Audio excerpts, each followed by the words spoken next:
Hey everyone, my name is Florian. I'm an entrepreneur. I am a software engineer. Most of all, I'm obsessed with financial freedom. And I think part of financial freedom or achieving financial freedom is being aware. You need to know what's going on. Otherwise, there's no point in pursuing this whole thing. So to me, this really clicked about 10, 15 years ago or so. Back then, I had a decent job. I was making money, but everything that came in, I just immediately spent. Right? Amazon was available back then, and I was, I guess, one of their best customers. Just kept ordering and kept ordering without thinking about what I was doing. And thinking back now, I really see how stupid I was in doing these things. At some point, I started to dig deeper. And it was just nothing special. I didn't sign up for any particular software or something like that. I just started out with a spreadsheet. So just took my bank expenses and I put them into a spreadsheet.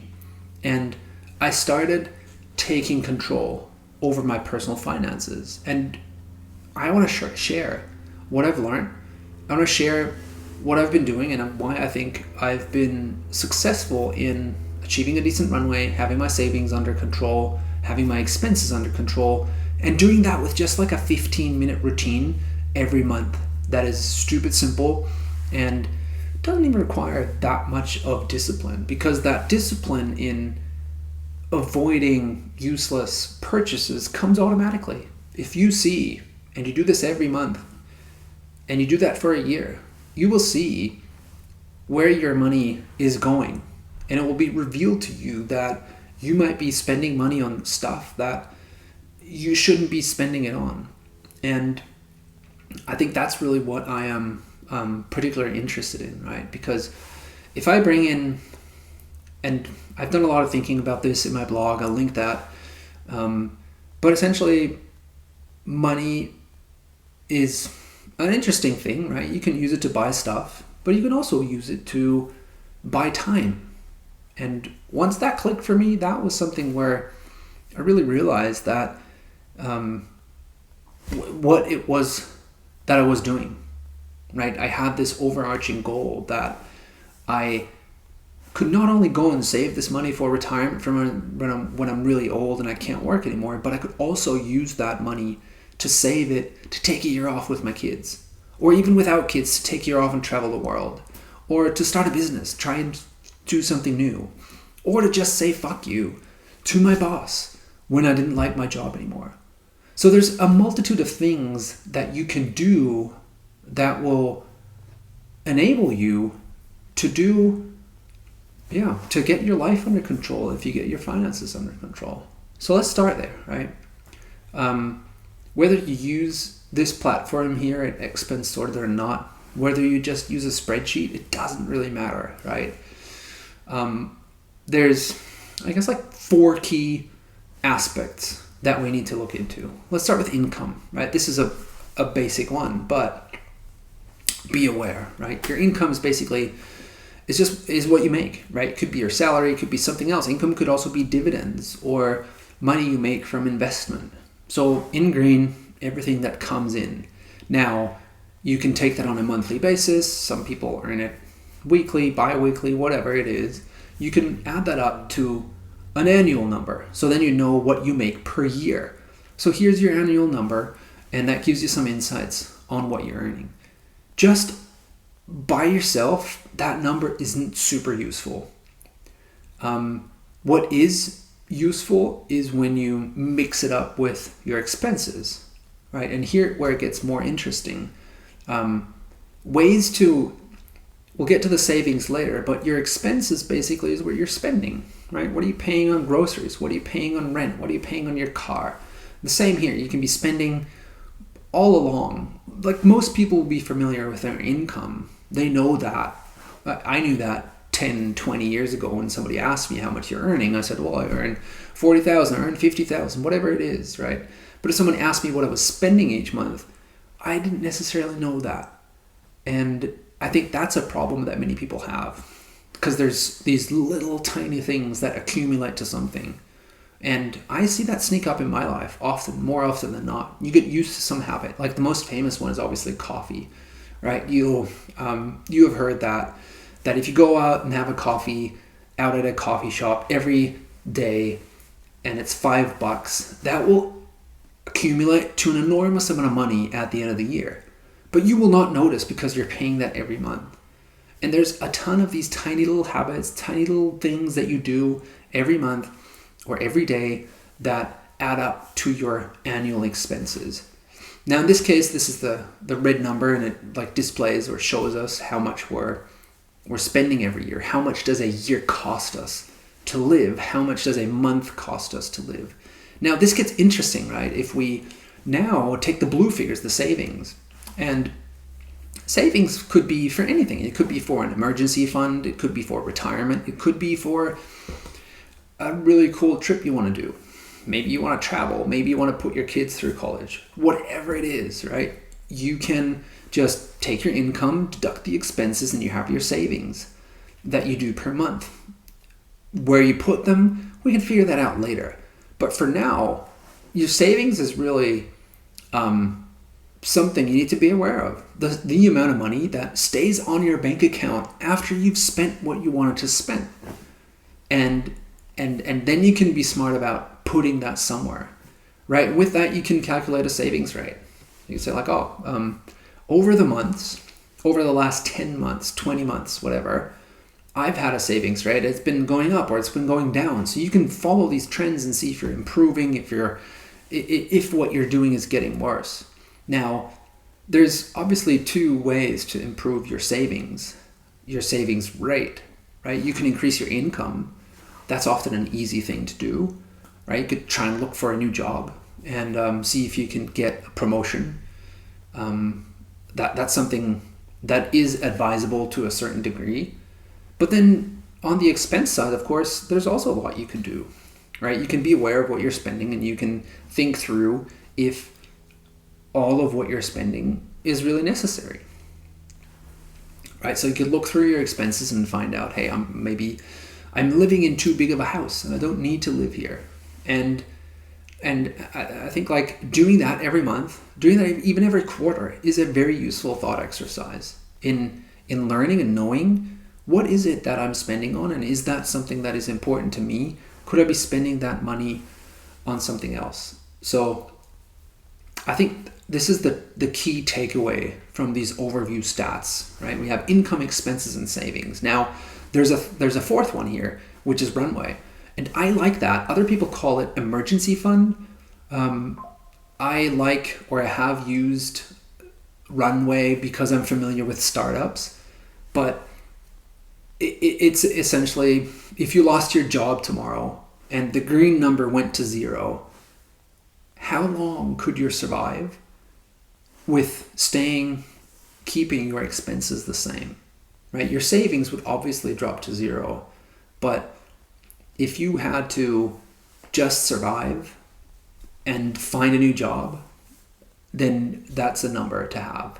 And I think this is a really, really important number for people to have. It just gives you peace of mind to have 3 months, 6 months, 12 months, depending on what scenario you're in, right? Sometimes it's not that easy to find a new job. Sometimes it will require you to move somewhere else, maybe train on something new, whatever it is, right? But being aware of that runway that you have, I think is really crucial. And then also maybe thinking about how you can work towards a solid number for that runway, right? And again, I think that can be achieved by increasing your income and reducing your expenses. So these are the four numbers that I think are most important. These 4 numbers, right? And so we can now move to the process that I do every month. And it's a pretty simple process, right? We take this, go through this process here in the dashboard. You can, if you're a first-time user, you can create a new spreadsheet. You can also link an existing one that you have and then just upload a new CSV file into this. What I'll do right now, I'll just create a new spreadsheet. I'll upload a file. Now there's lots of apps out there that offer linking into bank accounts. That's cool stuff, but yeah, also very error prone, and I guess you lose the flexibility of your spreadsheet if you do that. So now I've imported a CSV file. That CSV file can look like anything, right? It can be, mine looks like this. It has a date, it has a description, it has amount, it has a category even that comes from my bank, it has an account and a type, right? So the date will be in some format, the description will say, here's what you spent it on, the amount, and yeah, that's it. So the system will, here in this case, detect these fields and will suggest how to map them. If there's something wrong, you can readjust this. But yeah, this looks all good. We're going to import a bunch of different fields from this file. We'll process these transactions, and the system will now figure out how to get this data in. Perfect. I'll move this to the side here. So now we can see that there are 55 transactions to validate. The system has suggested different types of categories. We can switch them around and have stuff like, this is actually income, and we can play around with that, I guess, in a way. It's not super important. It will give us a confidence score of how good it thinks the categorizations are, and yeah, will tell us all of that. So we can go through and we can change these if we like. We can leave them as they are. I'll, for this case, just tick this box. And for expense sorted, the system will get better and better with every time you do it, right? Because it will take all the transactions that you have categorized in the past, and it will just learn from that. So it'll get better the next time you do it, right? So if you said T-Mobile wireless isn't utility, but that is business, fine, right? It will notice that for next time. So next time you upload a bank statement with T-Mobile wireless, so let's say now we're in July, we'll do the August one. In August, we'd have that same line and it will have business in here, right? So now we'll click on create spreadsheet, choose US dollars. Here to create that, I just need to sign in my account here to make sure that I can actually write and create a spreadsheet. That's really all it does is create that sheet. And that'll take a moment. And the cool thing really is that you keep control, right? You keep the files in this sheet, and this sheet lives on your Google Drive. So expense sorted, we don't do any storing of the data. We don't keep that data. It will just stay on your machine, if you will. We won't, we won't do anything with that. So what this is now this simple sheet. It just has all these transactions that we've imported with these similar columns that we've seen. It has the description, it has the amount spent, it has the currency that you spent them in, the currency converted, and it also has the categories that we have modified. So our T-Mobile entry in here is business, as we've just done that. So this is all in here. You don't have to worry about this at all. You don't need to touch this spreadsheet really if you don't want to. If you want to, you can look into the savings tab and add stuff like your savings, but I will get to that in later parts of the course on how to do this. For now, let's just stick to this and get back to our app here, where we have now imported data for this time frame, and we can now see here that our data has been imported. We can see the different transactions on what we spent on. I think this is something that people will really like, and it will be eye-opening to a lot of people in seeing this, right? Because what it will do, it will show you that you've been spending this amount on groceries, like $700, $30 on groceries. And that could be, you will know what that would have been, but it's a good trigger. So for me, if I go through this every month and I see, I've been spending $400 or $230 on Costco, I remember back and look back, did I have friends over? Did I buy some like expensive steak? What was it that I was spending money on? And that's what I then think is really interesting to see.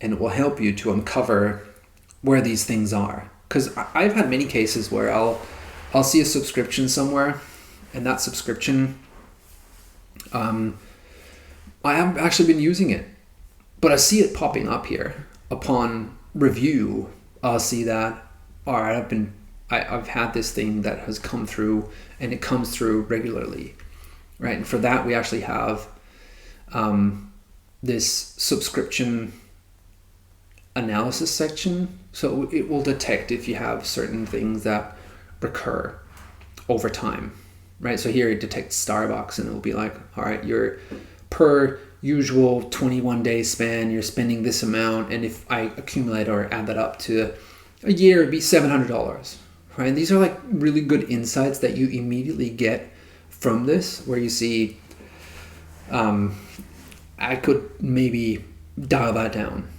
right? For $730, I'll do the math in my head. Maybe I can get like a really good coffee machine and make the coffee at home. There's always value in meeting people there. Maybe you work from there, whatever it is. Maybe you have a good excuse to visit Starbucks and spend the money there. But I think, it just is this thought-provoking thing. Just get you thinking on, is this something that I want to be spending on? Yeah, and then it has like the top spending ones, where you spend your most money. Where does that go? And that's really all there is to this process, right? It is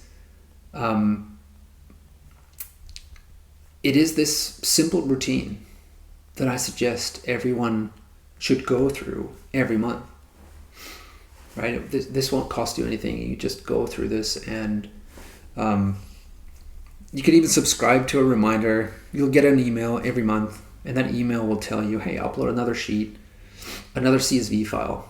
So to get that CSV file, you mean like on every single bank that I've seen, you just go there and you can download a CSV file, and that CSV file will contain all that information that I showed you earlier, right? It will just show you the description, whatever it is. You don't need to really worry about it. You just go to manage data the next month, and you click on upload CSV. You select your file. You don't need to worry what's in it. It doesn't matter. And then maybe we'll just find one here. You just take it, and it will suggest the mappings for it. We'll show you, okay, here's the different columns that there are. You can review them if you want to really play around with it, but you don't need to. Then you click process transactions, and you do your category selection as you usually would, and then you import that data. And once you have more data, that's where it gets really interesting, right? Where you can see trends, where you can see over the last couple of months, so if I go back to the standard version of this dashboard that still has these numbers, is I can see that, in March, I had like an exorbitant amount of money that's spent on shopping. What was that, right? So I look into it. Oh yeah, I bought this MacBook. Okay, that's just going to be expensive. I can't do much about that. But then in the next month, I broke my iPhone and I had to buy a new iPhone. That was like bad luck. I can't do much about it, right? But then you can look into these other categories and find out, maybe you're eating out too much. Eating out is like one of the top expenses that I've been having here. And it's just things you go through over time, and you can see how you might be able to improve stuff while you review this every month. And I really like doing this process, and I like getting control over my finances with the overall goal of increasing my runway.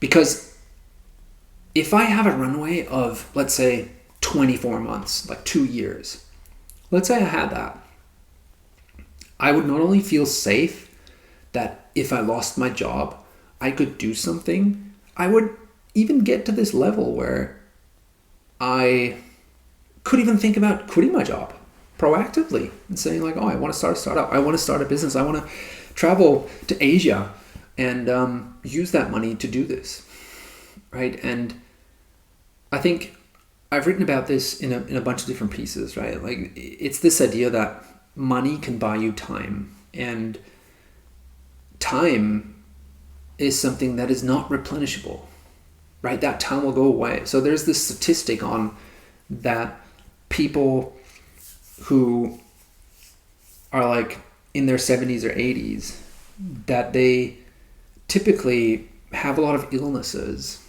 And so there's this average age in Australia that's somewhere like mid 70s. And the retirement age is 67 or something like that, right? So you retire, and then statistically, you're going to be fairly ill after that. So you're very unlikely going to travel to Thailand or do these nice things that you had a plan to do. So why not do them just right now? And save up for that runway and use that time to travel now, right? Money's replenishable. You can always make and earn that money back if you eat into your runway a little bit, but time is not. So I think this is a really, really simple solution, or a really simple workflow for me. Go through the steps again, right? Like every month, just go to your bank account, get the latest CSV file. It's super easy to get that. Just download it. Then go here to the manage data button, and you just upload the file. So anyway, yeah, I hope this was useful. I hope this helped you guys. There's a bunch of help resources here. And I think with that, set some goals. You can really get your finances under control in this very simple way of every month. What I do with my wife, we have an appointment every month where we just sit down for 30 minutes and do like a finance review. 30 minutes every month. That's not a lot of time. And that time is often for us really, really useful because we talk about, is that something that we buy, that we keep buying, or that we maybe spend a lot of money on? Is that worth it? If it is worth it, if it adds a lot of value to our lives, cool, let's keep doing it. But if it isn't, let's see how we can reduce it. Can we spend less? Or where do we want to spend more? Maybe we want to spend more on healthier eating. Okay, let's do that. We'll focus more on that. But yeah, I think super simple flow for people to go through, really easy to figure out. And yeah, we'll see you in the next video where we'll talk a bit more about what we're going to do with the savings and how to make sure that you can grow these. Because there's people that they don't have any income from work. Their income purely comes from, let's say, investment, right? So they have a really large amount of savings, and these savings, by investing in something like dividend stocks, they will pay them. Or maybe they have an investment home, and that investment home will pay them, and they'll get an income for that. So these are then the interesting scenarios that people can go through and figure out how to improve, how to get better at managing their finances and ultimately reducing their expenses and increasing their runway, right? So if I did another thought experiment here, let's say I had really, really good investments, and these investments would produce some income. It doesn't have to be the 5,000 that we have here in this example, but what if it just had another 1,000, another 2,000 of income on top that came from the savings, right? That would increase our savings rate again. Another example is, let's say you're able to cut your expenses down by half. That would also increase your savings rate. So there's many paths that can lead to that, but ultimately I think it's all about being aware, knowing what's going on with your finances, and that will really enable you to reach financial freedom.